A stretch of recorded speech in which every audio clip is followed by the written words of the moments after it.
Daily Message, December 7th, 2024.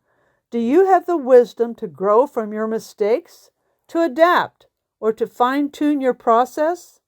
For example, you find pouring resin from a large beaker without a tapered spout works well when pouring into a large mold, like a checkerboard mold, but it does not work well when pouring into small molds, like the checker piece molds. Thus, you wisely conclude a small beaker with a tapered spout is needed.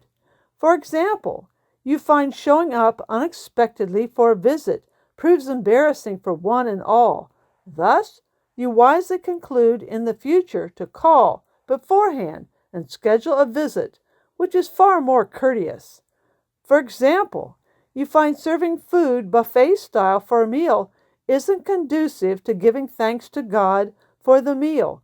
Thus, you wisely conclude you need to give thanks to God with the crowd's undivided attention prior to starting the chow line.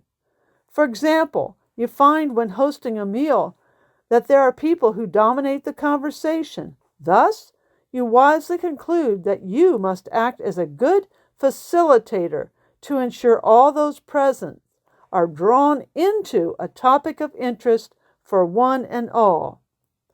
May we have the wisdom to grow, to adapt, or to fine-tune our process.